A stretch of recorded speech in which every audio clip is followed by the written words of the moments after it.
तो hey guys, my name is Gaurav. तो आज हम लोग टेक्निकल कम्युनिकेशन की यूनिट नंबर 1 स्टार्ट करेंगे। तो अब हम टेक्निकल कम्युनिकेशन को कंप्लीट कर देंगे, 2-3 दिन में कोशिश करेंगे और वीडियोस अपलोड कर देंगे। तो यहाँ पर स्टार्ट करते हैं। तो फर्स्ट यूनिट है हमारी फंडामेंटल्स ऑफ टेक्निकल कम्युनिकेशन। तो पहला क्वेश्चन है, what is the technical communication. देखो, ये टेक्निकल कम्युनिकेशन ऐसा सब्जेक्ट है जिसमें थ्योरी सब्जेक्ट है, इसमें पास होना इजी है और थ्योरी है तो सब कुछ थ्योरी थ्योरी रहेगा। तो मैं कोशिश करूँगा कि आपको थ्योरी थ्योरी पढ़ाऊँ, बट मैं ज़्यादा तक प्रैक्टिकली रहूँगा। मैं थ्योरी कम दूंगा आपको। थ्योरी के लिए मैं स्क्रीनशॉट, आप लोग क्वांटम जानते होगे, उससे मैं स्क्रीनशॉट उसकी थ्योरी की दे दूंगा। आप उसको रट लीजिएगा या जो भी करना हो, जो मैं समझाऊँ उसको लिख लीजिएगा, अपने हिसाब से वो पढ़ लीजिएगा। तो पहला क्वेश्चन है, what is the technical communication. तो हम लोग यहाँ पर पहले कम्युनिकेशन के बारे में जानते हैं। What is communication. Communication is the process of sharing your ideas and thoughts feeling with others. मतलब कि कम्युनिकेशन का मतलब है साफ सीधा कि कम्युनिकेशन में हम लोग अपने फीलिंग्स को, या हम किसी से बात कर रहे हैं उसको आइडिया या थॉट्स या फीलिंग्स, हम कुछ भी शेयर कर रहे हैं किसी के साथ, उसके प्रोसेस को कम्युनिकेशन बोलते हैं। उससे जो बात करने को कम्युनिकेशन बोलते हैं। हम लोग ये रिटन में भी कर सकते हैं और मतलब वो ओरल में भी कर सकते हैं। तो ये होता है कम्युनिकेशन। और टेक्निकल कम्युनिकेशन होता है कि communication is a mean to convey scientifically and engineering और अदर टेक्निकल इंफॉर्मेशन। ये इसकी वो है परिभाषा, बट मैं आपको इसको इजी वे में बताता हूँ। टेक्निकल कम्युनिकेशन एक वो चीज़ होती है जो कि एक स्पेसिफिक एंड पर्टिकुलर किसी ऑडियंस के लिए किया जाए, उसे टेक्निकल कम्युनिकेशन बोलते हैं। हम इसमें लिख सकते हैं, technical communication is a specific and particular audience for communication, in between communication कह सकते हैं इसको।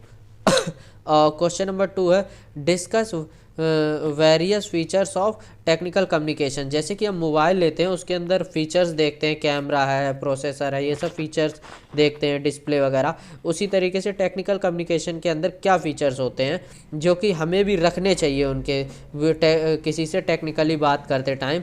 तो पहला फीचर होता है use familiar and easy words. तो टेक्निकल कम्युनिकेशन में हमेशा ईजी और फैमिलियर वर्ड्स यूज़ होते हैं, क्योंकि हमें सामने वाले को बात जल्द से जल्द समझानी है।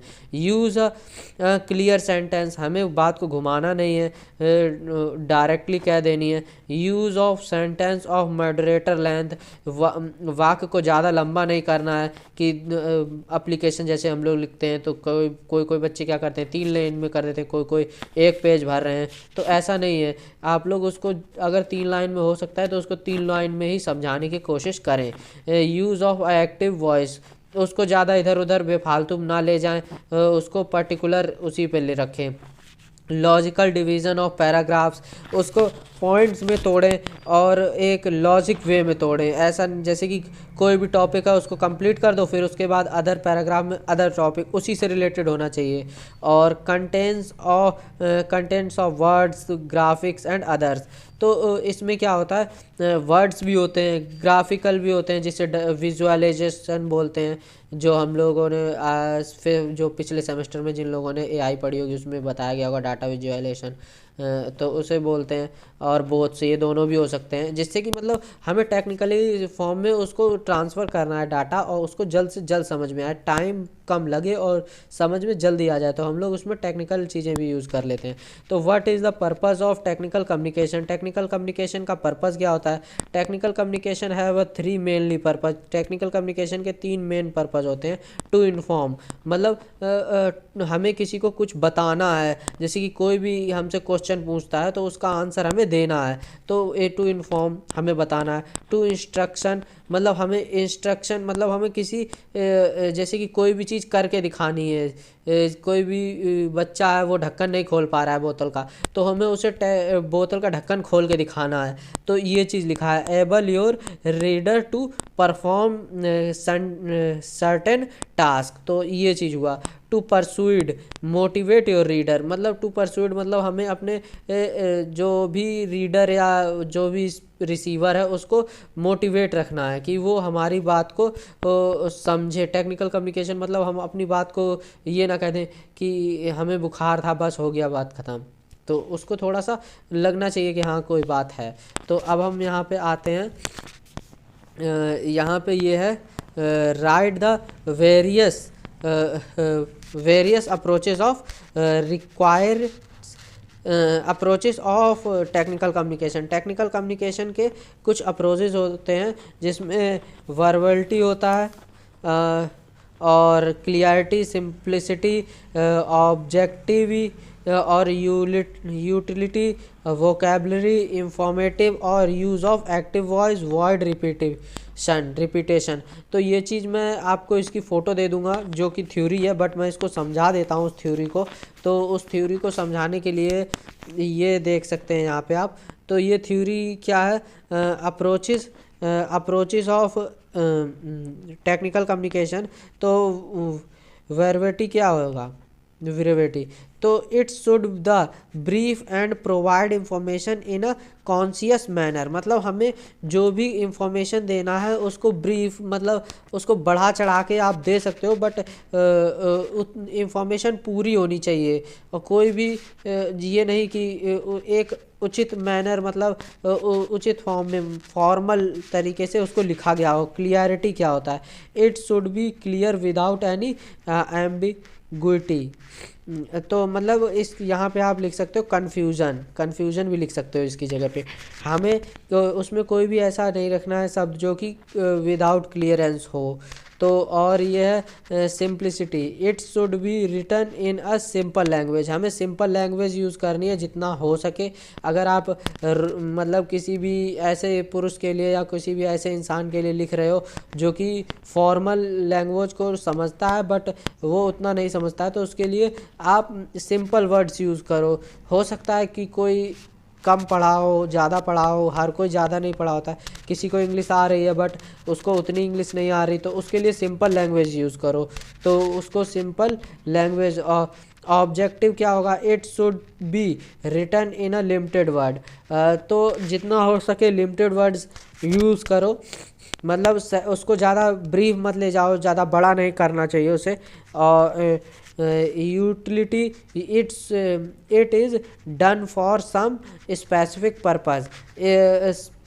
मतलब स्पेसिफिक पर्पज़ मतलब इसमें लिखा गया है कि हमें उसको जिस पर्पज़ के लिए लिख रहे हैं वही चीज़ होना चाहिए। ये नहीं कि